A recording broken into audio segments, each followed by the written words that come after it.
or can you output like individual? Can you output?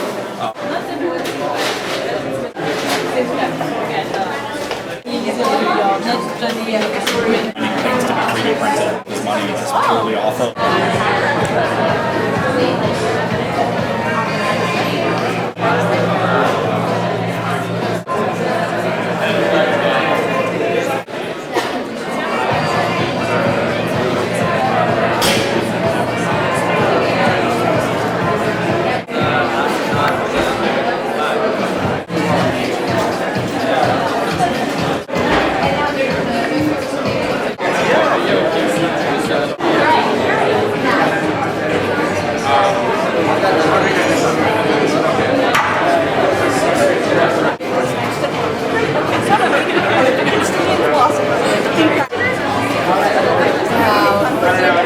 All the time that you're doing, like you probably make clean, like.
Welcome to Startup Week in Transmedia.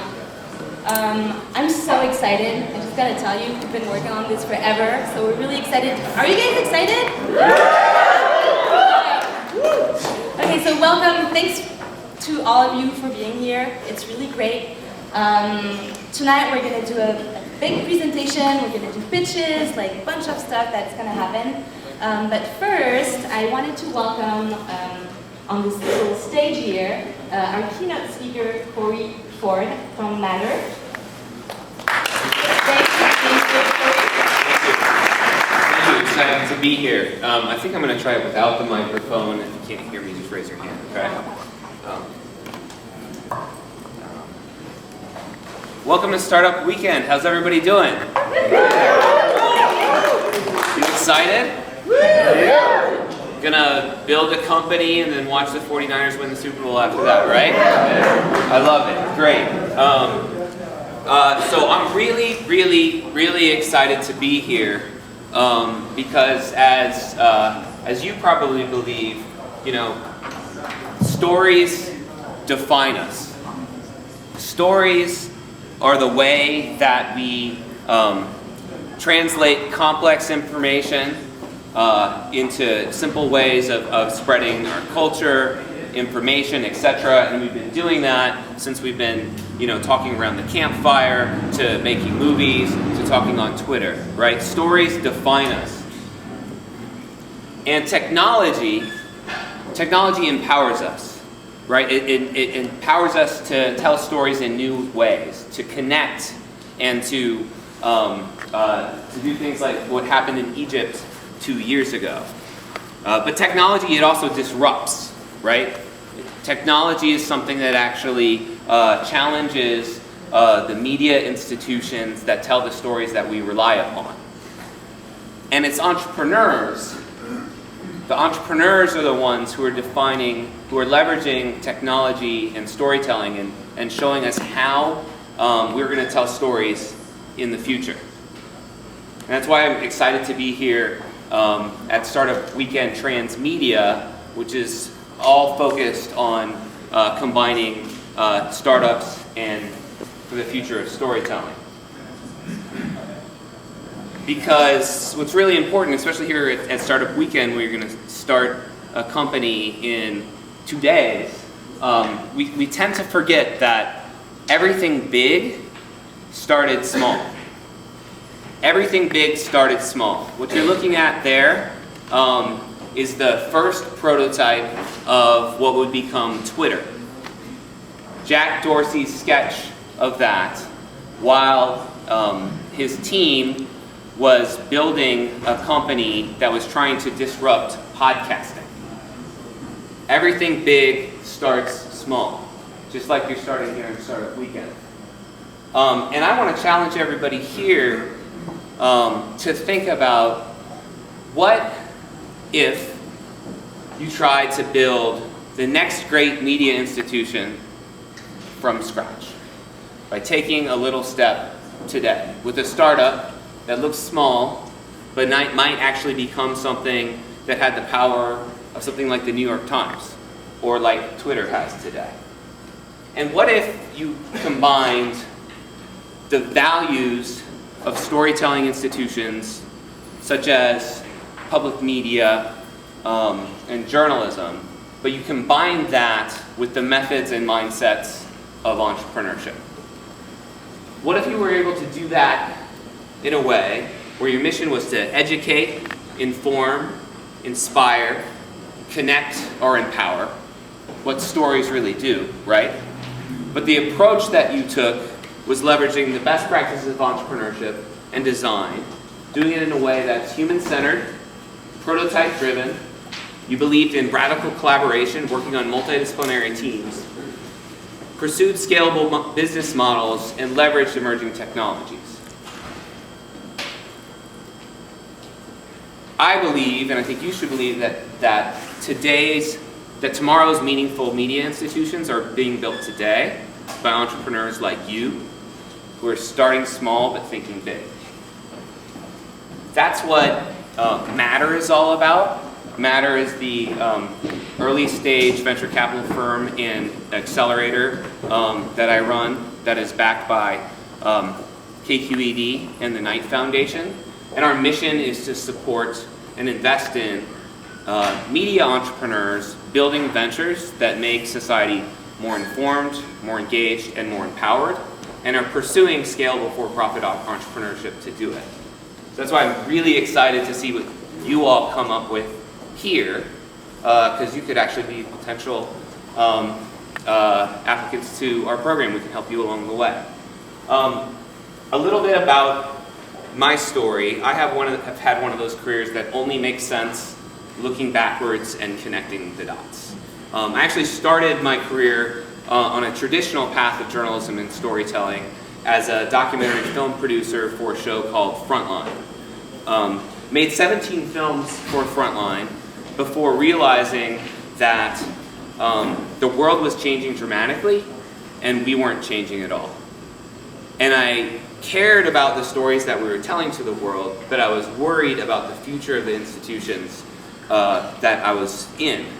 And that got me to actually take the leap, come out to Silicon Valley, because I wanted to learn more about entrepreneurship, innovation, and the culture surrounding that. So I landed at Stanford Business School, a documentary filmmaker surrounded by consultants and bankers, trying to learn as much as I could about how Silicon Valley ticks. And I believe I got a world-class entrepreneurship education, but it was from point B to Z. B to Z. You already have a robust market-validated idea and team, and here's how you execute on it. But it was really missing the creative side. I want to start a company. How do I take the first step? Fortunately, at the time, this little place was getting off the ground at Stanford called the D School, the Stanford Institute of Design, which is all about something called design thinking, user-centered, prototype-driven process to tackle real-world problems. And I said, this is the A to B of entrepreneurship. How can we take design thinking and apply it to entrepreneurship? And that started me on a journey where I was focused on that and tried to apply it to media anywhere that I could. From there, got an opportunity to build an accelerator for Eric Schmidt of Google for his early stage venture capital firm, Innovation Endeavors. And then last year, got an opportunity to put everything together to build an accelerator all about supporting media entrepreneurs, building the future of media that matters. And I tell you that so that you can see where my thinking has evolved in terms of how do you combine design thinking, early stage entrepreneurship for media. And the thing that I think about a lot, I think about my mentors at Frontline. This is a 30-year-old David Fanning in 1982, right before the first broadcast of Frontline on public television. And for those of you who don't know Frontline, it is like the last bastion of long-form documentary journalism in the United States. And we think of it as an institution. But right here, right when this photo was taken, it never existed, right? Everything big started small. David Fanning at that time, he had a crazy idea. He prototyped it, he tried it. The first Frontline was actually a massive failure. It was editorially poor. It was like this really rough prototype, but we forget that. Anybody know who that is right there? It's not Bill Gates. That's a young 19-year-old Ira Glass, an intern at NPR while he was working on creating future stories of forms of audio storytelling and really revolutionized audio storytelling. So everything big started small. It takes innovators like that trying. Now I think, media has evolved over time where now the types of entrepreneurs who are going to define the future of media, they look a little different. They're on multidisciplinary teams. It's not just about content. It's about the intersection of business, technology, and design. And they're doing things like Yancey Strickler here, the co-founder of Kickstarter. Right? Kickstarter was founded in 2009. 2009, not too long ago. Kickstarter now helps fund more projects, more creative projects than the National Endowment for the Arts does every year. Talk about the impact that entrepreneurs can have on the future of storytelling. And there's other entrepreneurs right around this neighborhood right now who are defining how we connect in our community and how we also tell stories. Dan Parham of Neighborland, Bert Herman of Storify, Akshay Kothari of Pulse. Bert and Akshay, they were students at the D School at Stanford. Didn't know exactly what they wanted to do, but they wanted to start a company. Bert was a frustrated AP reporter who, instead of wanting to complain about the future of journalism, decided he wanted to actually try to build something that would be a part of it. And that resulted in Storify. Akshay was in a class at the D School around design thinking and entrepreneurship, and word was that the iPad was coming out in a few months, and so he actually sat in a coffee shop and just started designing paper prototypes with people to figure out what would the new news reading experience look like. That launched Class Project at Stanford and became Pulse, which is on many people in here's iPads and iPhones today. So here's what I hope out of this weekend. You're next. You can leverage early stage entrepreneurship, what I would call design thinking, to define the future institutions, future tools of media. Everything big starts small. It starts with something like we're doing right here, right at this intersection. And I want to take a little moment tonight to talk about something that's at the heart of everything that I'm talking about, which is this whole thing called design thinking. What is this thing that I'm talking about? Why is it at the heart of what we're building at Matter, and why do I want to talk to you about it so that you can keep this top of mind when you're building your project and you're thinking about launching a company? So, what is design? I think design means a ton of things to a ton of different people. When I was a documentary filmmaker landing out here, I thought really design was all about aesthetics. It was like graphic design, right? But as a lot of people in this room know, it's kind of bigger than that. Design it's not, when I think about it, it's not an aesthetic. It's not an event. It's not an experience, although you can design amazing experiences. And design is not a product, and it's not just about products, but you can design amazing products. Really, at its core, design is a process. It's a way of coming up with something new or making something better in a way that is feasible, viable, and most importantly, desirable. It hits the intersection of business, technology, and design. That's where you want to aim. Now, there's a ton of different ways of visualizing the design process, and I don't claim one, but the way that I internalize it and I think about it is that design is, at its core, a series of flaring and focusing. Flaring and focusing, knowing how and when to generate ideas and explore, and knowing how and when to execute and select and execute. And doing that as many times as possible in the time that you have. Such as this, 48 hours of startup weekend? 52. 52 hours, thank you. So that's like 4 more flares and focus.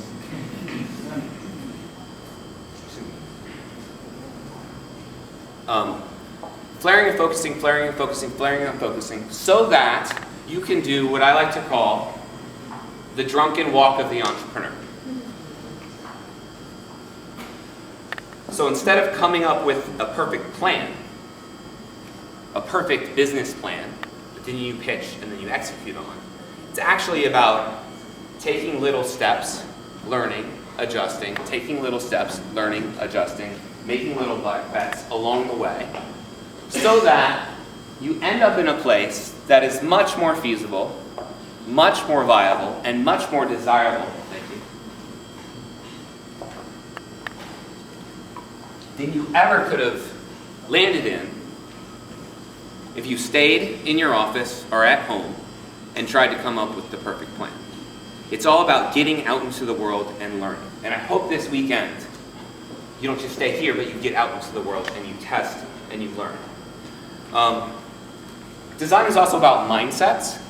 And one mindset that we talk about a lot is being mindful of process. Now, by process, I don't mean a bureaucratic process.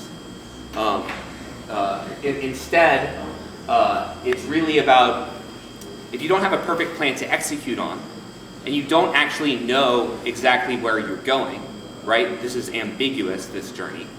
Then what do you hold on to as a team? You hold on to process. You make sure you talk to users. You make sure you prototype. You make sure you learn and iterate. Some other mindsets to keep top of mind that we believed in deeply at the D School and I believe in deeply at Matter. Believe in radical collaboration, being human-centered, and being prototype driven. What does that mean?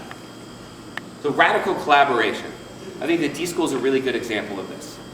The magic of the place, quite frankly, is that it just dropped itself in the middle of Stanford, and it wasn't part of any department, and opens its doors to any graduate student at Stanford and said, come, mix, mingle, form multidisciplinary teams, and tackle real-world problems.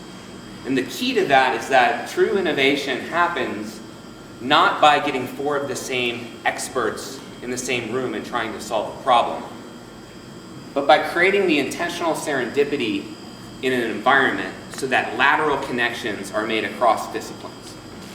Making lateral connections across disciplines. That's why having multidisciplinary teams are so important. So as you form teams today, I would really urge you to think, how can we actually get this team to be as diverse as possible? Being user-centered or human-centered. It's all about getting out into the world and getting empathy for the users that you're designing for. Try to get into their shoes as much as you can, and don't assume you know what their world is like. Test with them, iterate with them, etc. And to be prototype driven, simply think of everything as a prototype. Everything is your prototype, everything is imperfect. Your team is a prototype. Your business plan is a prototype. Your product is a prototype. You're always seeking to test, learn, and adjust. Heard about prototyping early and prototyping often. Fail early and fail often in order to succeed. Failure is the key to success in Silicon Valley. And like I said, prototyping is not just about products. You can take a prototyping mentality to anything.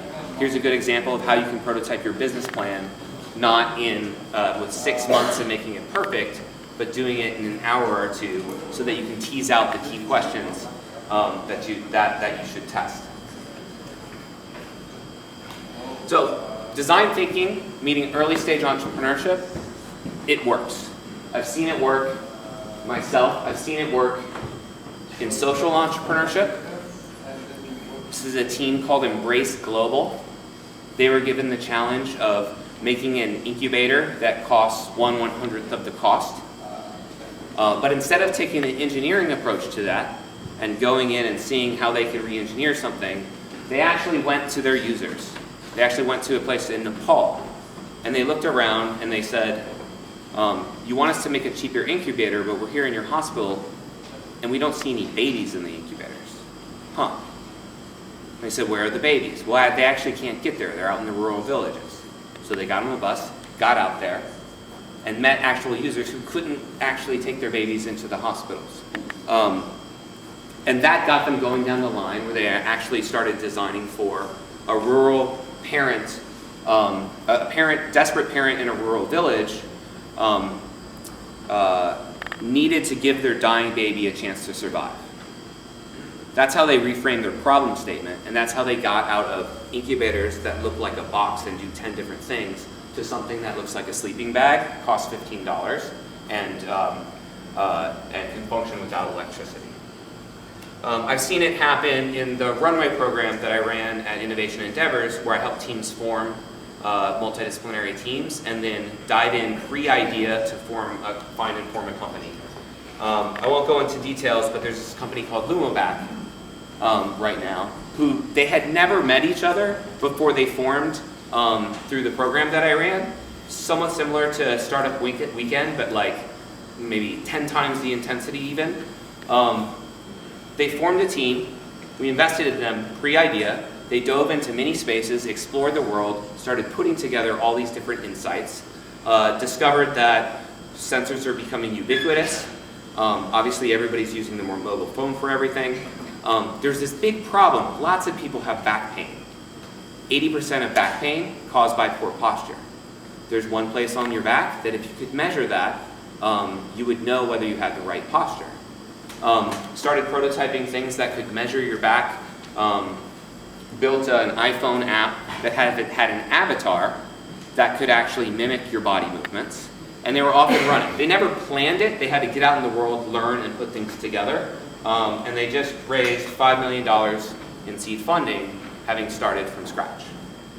And finally, I told you the story of Akshay Kothari, who sat in coffee shops, just tried to iterate in coffee shops, and ended up creating Pulse. So it works in media too, using that process.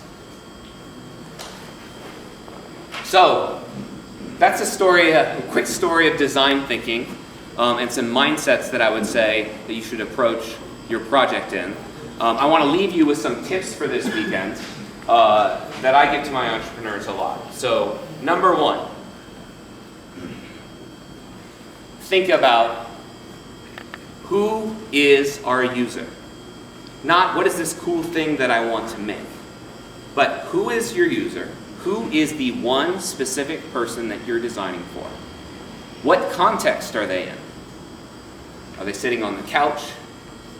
Are they driving in their car? What's their name? Who are they? Have a customer in mind when you're designing. It'll help your team make decisions. And what's the need, obviously, that you're solving for them, and if you have any deeper insights about that. Number two, you are building a venture. You're not building just a product. Think of it as a venture, right? So we've all heard about building minimum viable products, right?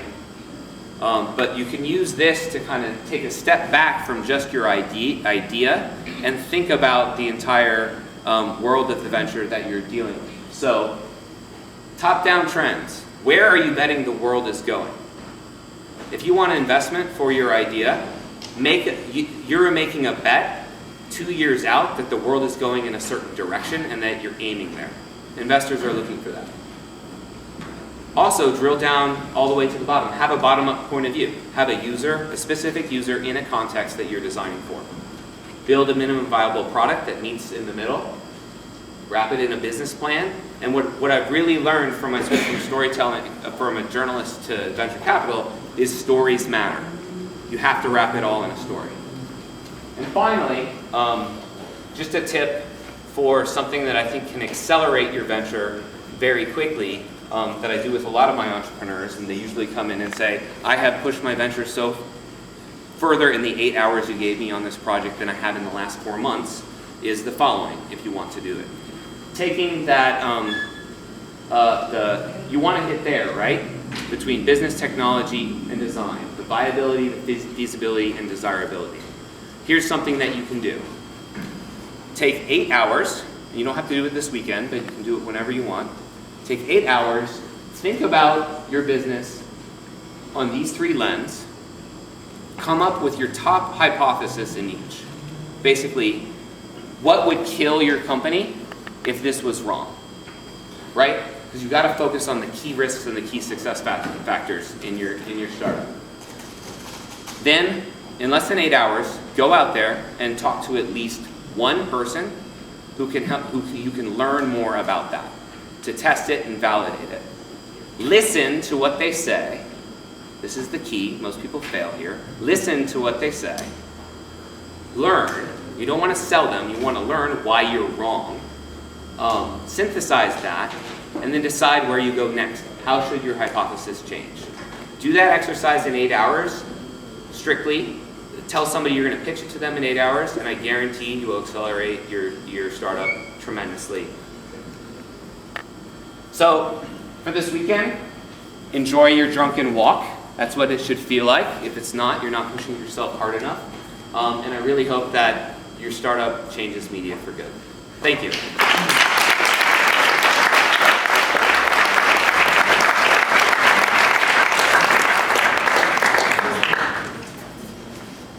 All right.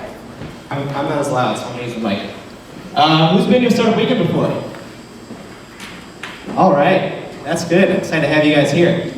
I'm really excited too. This is actually the first place I had my first Startup Weekend, and it's completely changed my life for better or worse. You guys are in for a whirlwind of a weekend, so welcome. I'm going to go through some little details. We're going to kind of try to make this as quick as we can to get going and start everything off with a bang. Just so you guys know, the Wi-Fi and the password are up here, as long as the hashtag that was up there earlier. The Wi-Fi is also back on that whiteboard. So take note of that, ask people around over the weekend, we'll let you know about it. Corey, once again, thanks a lot. Appreciate you talking. Okay, so Startup Weekend. For those of you guys that don't know about Startup Weekend, I want you guys to kind of take a moment and reflect on why you're here. You guys are in a room of about 80 to 100 people that are crazy enough to actually work over the weekend. Really smart people, you guys are gonna learn a lot. Every time I do this, I learn a lot. So just think about, are you guys gonna form a new company here? Are you looking for co-founders for something else? Are you guys trying to do a project over the weekend that's gonna inspire you to become an entrepreneur and change your job later on during the week? Or are you just wanting here and have fun? So think about that. There's a lot of opportunity and a lot of fun things you guys can learn here. It's gonna be a pretty exciting weekend. So what's Startup Weekend? Our goal is to democratize and spread entrepreneurship. And we're massive. I think we are in 110 countries right now. So you guys are not just this room. We have 6 events going on during this weekend. So we have Bergen, Ann Arbor, I think Austria's there, UC Irvine, Spain, and Milan. So think about these guys as, these are actually also hashtags you can use to use customer validation too, so we'll give that to you later. But think about that, you're not just part of this room, it's a gigantic network. So we just hit our 1,000th event, that means there's 100,000 entrepreneurs around the world that have been through this. So you guys are part of this vast network. If you find someone else, you are officially alumni, so you can connect with them. If you go into another city, South Africa, Europe, Asia, anywhere, you can find someone with Startup Weekend, so that's pretty fun. Organizers, look around the room, wave your hands. These are the guys that put on this weekend. I probably have over 100 emails from these guys, so they really put a lot of time and effort into this, so make sure to thank them, and if you guys have any questions, these are the ones to ask. And I think it's a good representative of Startup Weekend, because no one on the team is American, right? Yeah. All right, so there you go. Okay, so we have also, with our organizers, we have a lot of people, companies that have helped us put this on. Google, Kaufman, .co, Microsoft BizSpark, Amazon, SendGrid, and Cloud9 are global sponsors. They help out with all of our events. You guys have some great resources to help you through the weekend, which you'll get in the toolbox. And then we also have some local sponsors, so I'm going to let Elise announce. So go ahead, Elise. Yeah, thanks to our sponsors. They're not all here tonight, but they'll come throughout the weekend. First of all, thanks to our hosts, Perisoma. Tiago, you want to say 1 word, 2 words about Perisoma? Yeah. I'll be very brief. I just wanted to welcome everyone. In case you're wondering where you are right now, Perisoma is a co-working space and event space. We're also an open incubator. We have 80 startups with 120 people. And our motto, our mission is we're a place where ideas meet execution, which is why, as you can imagine, we're extremely excited about this weekend. We've been working with Transmedia SF for many months on this, and I just want to wish you the best of luck for this weekend. Thanks. Maya from Transmedia SF. Transmedia SF, the Startup Weekend Transmedia.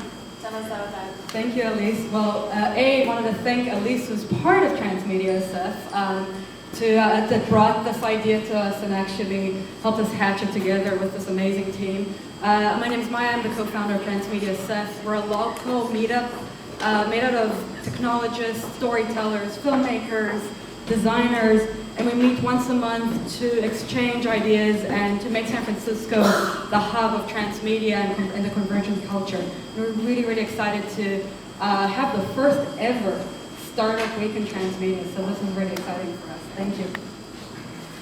You guys know the Bold Italic? You know they write fun articles about San Francisco? Yeah?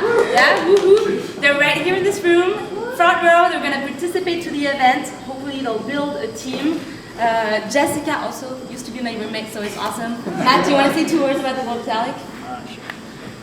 Hey guys, yeah, I mean, if you guys know us, we are an online magazine, events hub, lifestyle in San Francisco, and we're really, just like this event, we are really trying to tell the stories that happen in San Francisco, tell them from a local perspective, and get people out to experience the city. So hopefully you guys know us, and if you don't, by the end of the weekend, you will.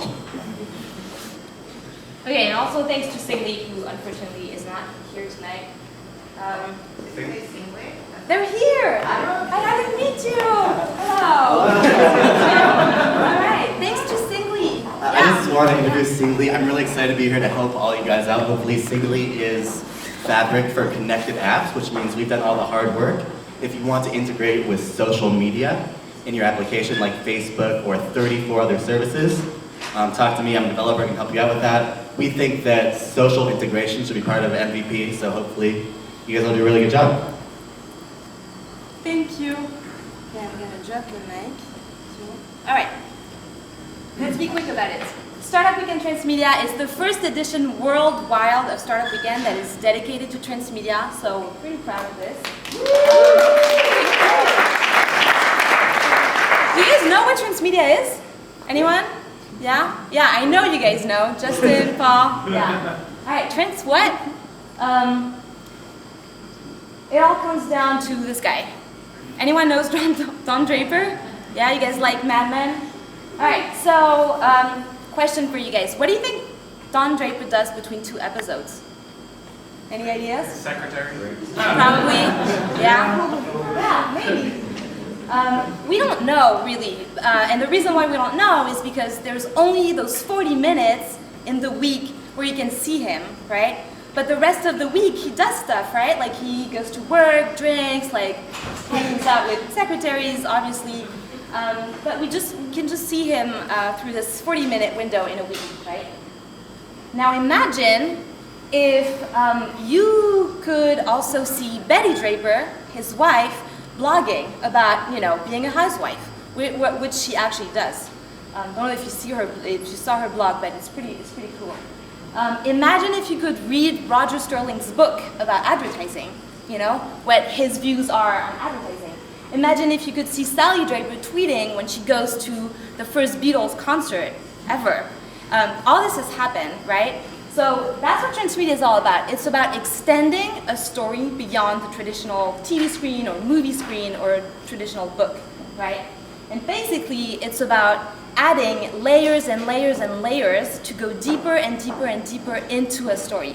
So what you guys are going to work on this weekend is Transmedia. So how can you take your audience from one story to like other platforms to allow them to go deeper and deeper and deeper into the story. So this is like the formal definition, multi-platform storytelling to make story worlds immersive, interactive. And Jonathan, do you want to talk about what people are actually going to build this weekend? Absolutely. Thank you, Ashia. Can you all hear me at the back? Great. Well, your challenge this weekend is to create a transmedia story or experience on the topic of the city. Now, what does that mean exactly? Well, that's what you're going to find out over the next 54 hours. Every project has to enroll on a minimum of 3 platforms. And the reason I'm filming this right now is because you're actually currently on 2 platforms. I thought we'd move this along. You're all on the web, live streaming on Twitter. Hey, Corey. Hey, so if I can get a big wave and a hello world from everyone. Fantastic, thank you. Turn this off now. One of the platforms has to be a physical location. Like Corey was saying, we want to physically get you out of the room. We want to get you onto the street. We want you to engage with the city. Speaking of the city, they are a major partner with us, and they'll be up in a moment to give a bit of a talk to you. Finally, to help you with all this, we've put together what we're calling a transmedia toolbox. We'll throw the URL up later. We partnered with collaborative note-taking startup Unishared to put together this platform, and a few of the tools in there actually come with special prizes, so if you use them, you'll be eligible for those prizes. Now, a quick note, use of these are not mandatory, but one of the scoring columns on Sunday will include how well you used the tools that are in there. Yeah, Corey was talking about Storyfy.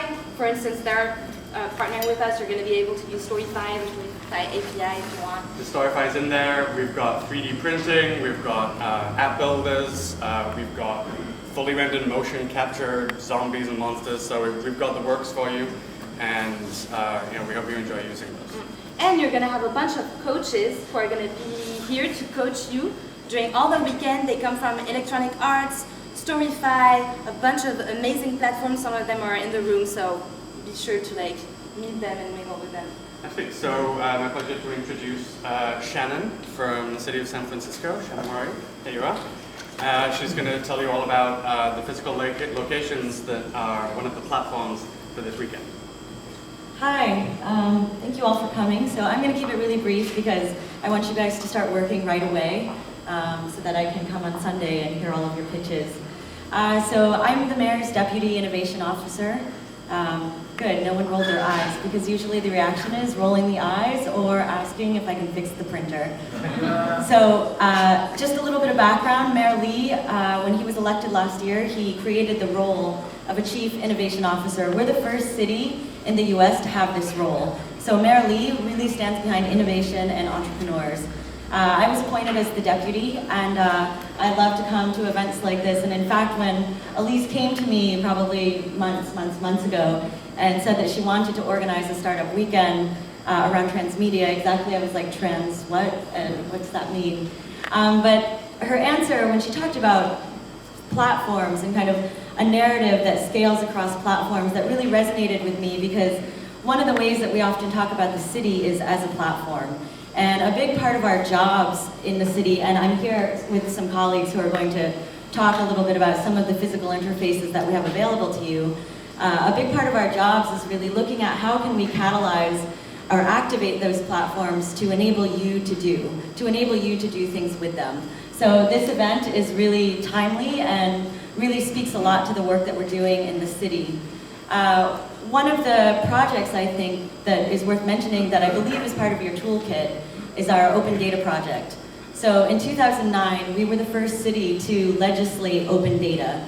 And what that means is if you live in the city, you're taxpayers, and that means that you should be able to access public data freely.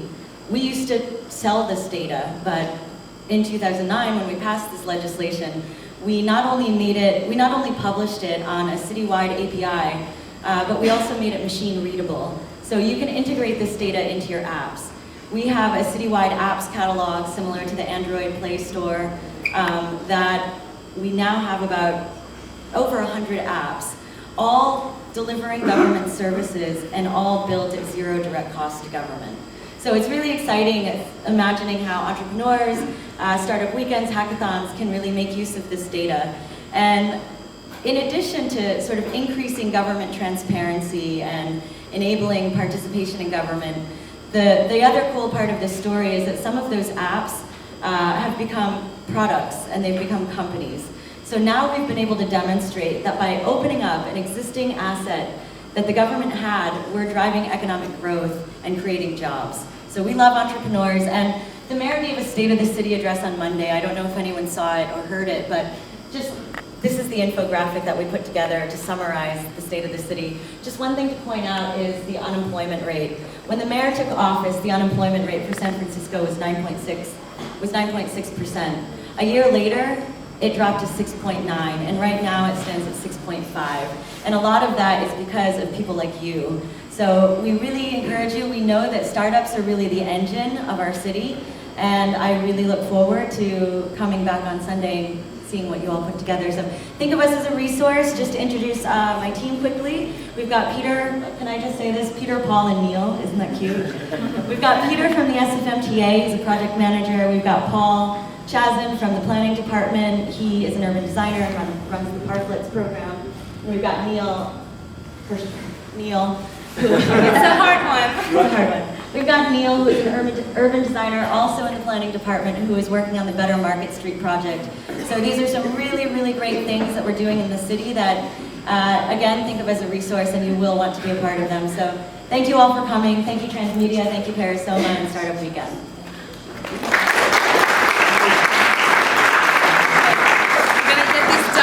Again.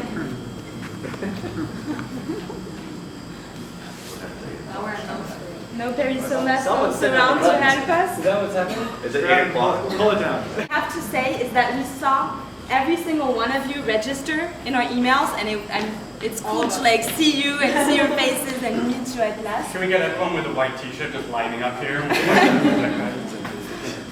Yeah, San Francisco, not a lot of white t-shirts. Okay. All right, as that comes down, I've been told to be really quick, so I have under 3 minutes to pitch you an idea. So I'm an urban designer with the City of San Francisco. I'm with the City Design Group. I'm the lead designer for the redesign of Market Street. And one of the toughest things that we do as urban designers is to take the goals and aspirations of a community and then transform them into 3D physical manifestations. And that process of going from goals and aspirations to something real is one of the hardest things we do. And there we go. And we draw sections, use 3D renderings. We even build some models. And as we perform this dance between the public and our ideas, we move between abstract ideas, inspirations from other spaces, some of which we're seeing here, and then the real world outside our door. But what's outside is very, very different than just the physical realm. And integrating the social dimension of space and how it changes over time, morning, day, night, weekday, weekend, ceremonial streets like San Francisco during a pray day, it's a very, very difficult thing. It's much, much more difficult than the physical side of what we do. And yet, we try to do all this storytelling, which the pitch that you'll be coming up with this weekend, using really, really simple methods, and that honestly are probably inadequate to the purpose. We tell some stories, try to make some people laugh sometimes, try not to get yelled at, but once we get into the specific designs, then we get into much more firmer footing. We deal with the here and now with real space. And so once we land on the design, our relationships change. But the initial process of first defining the hopes and the goals, and then linking them to the real world, is the hardest thing we do. And it's this slice of our work where an approach like Transmedia would really be inspirational to us. We've dabbled in some other platforms, but we've never really sat down and thought about which platform would be best suited to convey a certain emotion or experience. We've made films on occasion, we have websites, we use online surveys, posters inside the buses, we even had the mayor out playing ping pong on Market Street for a while. But every time we do something like that, a film or a walking tour or something a little bit more crazy, we come back and we comment about how much more nuanced the experience is doing that than just something like me standing up here telling you a story. And the reason is that they're much more emotionally and physically tactile in their experience, and that images alone can never be. And so I'm heartened to hear that one of your platforms is the physical world, and because that's really the basis, that's what we're trying to achieve. It's the creation of something new. But for the most part, these other platforms lie outside of our comfort zone as urban designers. And we see them as too resource intensive, too new, we don't have the skills, the time, or the money. And while that's changing, and I hope we continue to challenge ourselves, to ask ourselves what we could do more effectively to communicate with the public and to get their feedback, I hope that's something that I'm very excited about coming back tomorrow and then on Sunday to hear how you will be doing or will be trying to do the very same things that we've tried to do on our day-to-day. So thank you very much, and I look forward to this weekend.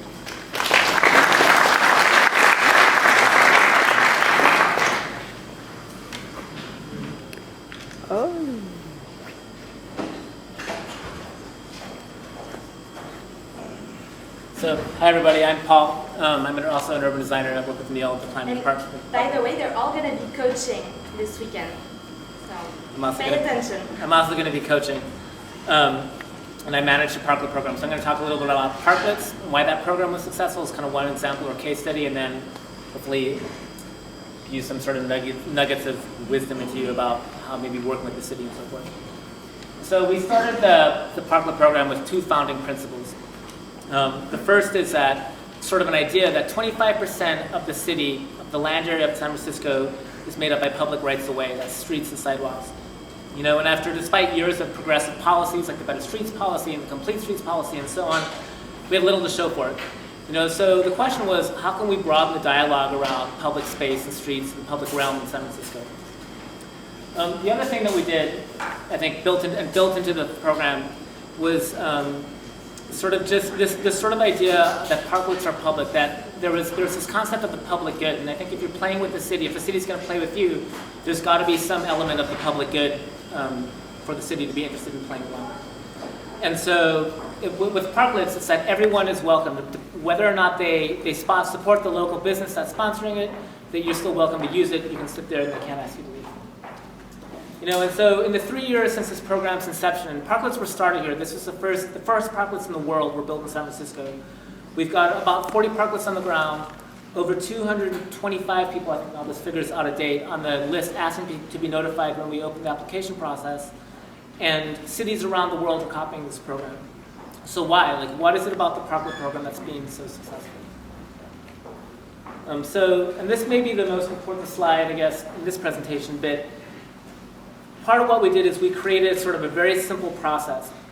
It's legible for people, it's accessible, and it's kind of a framework that people can sort of plug into. So we kind of create the framework, and then the city comes to us, or the applicants come to us, and this sort of outpouring of creativity comes out of it.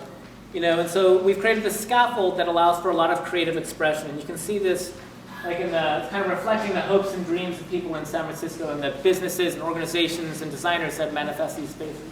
So the top one up there is a sneak peek of a parklet that's about to come online on Valencia Street from McSweeney's or 826 Valencia and Paxton Gate, which is going to be a pirate ship crashing into a desert island.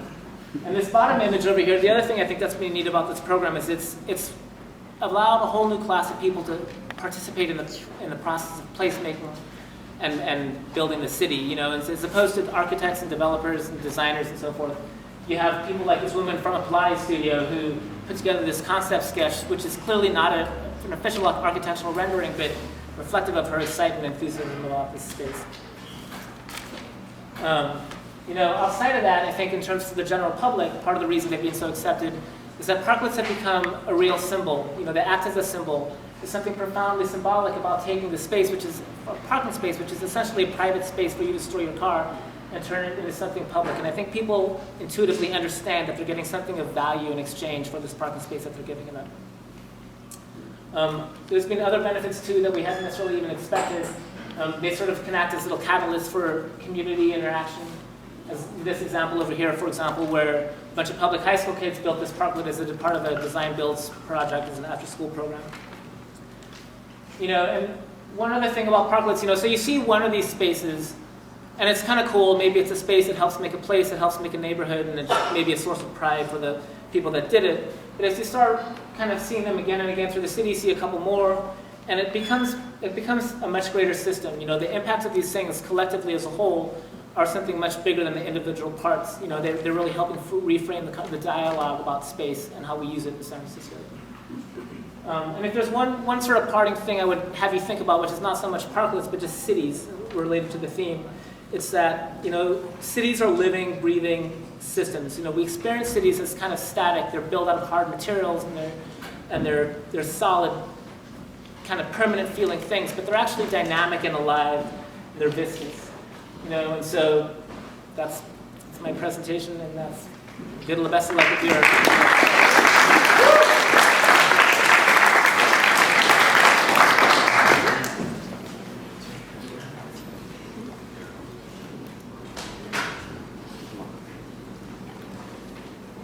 Hi everyone, my name's Peter, and I want to talk big for a second, and then we'll come back to San Francisco. So cities, to me, I've been studying cities for about 15 years, and cities are amazing places. Cities are where everything happens in the human environment. And when we think about the fact that right now, for the first time ever in human history, half of the people on the planet live in cities now. 3.5 billion people out of 7 are in cities. In 2030, in 17 years, it's going to be 60%. So we're looking 5 out of 8 billion people. In 2050, we're going to be at 80%. So cities are where everything's going to happen in the world. And when you think about what is the benefit of being in a city, well, cities are where creativity occurs. It's where opportunity exists. It's where women tend to have more rights and more freedom than they do in the countryside.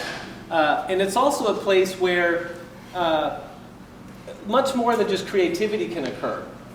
So, and I happen to work for the transportation department, and I tend to think of transportation as the nexus of all activity.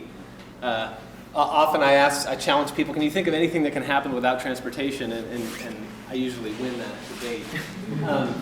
So this is our new vision. What do we want San Francisco to be? A great city with excellent transportation choices. We have some strategic goals that are pretty innovative from a city standpoint. We want to create a safer transportation experience for everyone. we're one of the few cities that says transit, biking, and walking, and taxis should be #1. So we're saying the car has a lesser priority than these other modes, and we're working towards that. You can read some of the other ones probably faster than I can, but this is the direction that we're going as a city from a transportation standpoint. You want to talk about excitement, you want to talk about a city coming together for a single event. This is the opening of the municipal railway 100 years ago, plus 1 month. This is in December 1912. Everybody in the city wanted to see what a municipal railway looked like, and this is right out on Market Street, Market and 5th. And so this is an inspiring moment when transportation in the city really changed, and of course now is our challenge to take it to the next level. How are we going to become a world-class transportation city? So what are we doing now? What are we doing? Well, there's the Parklet example that Paul just told you about. We're looking at dedicated busways on Van Ness. One of my colleagues, Ellen, in the back, is designing a lot of these green bike lanes like they have in Copenhagen and in Amsterdam. We're getting a new fleet of vehicles. You know, like our vehicles break down. You guys probably ride Muni, and I hear a lot of complaints about our service, but it's going to get better. I promise. If it doesn't, please email me and let me know. Families should be out. You know, we got electric charging stations for electric vehicles. There's so many places in this city where you can be inspired, and I'll be here from 4 to 6 tomorrow to attempt to coach you guys. But good luck and do some good work.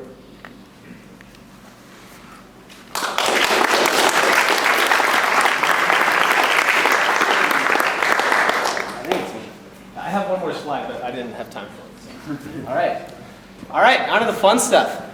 Everyone stand up. Let's get a little loose.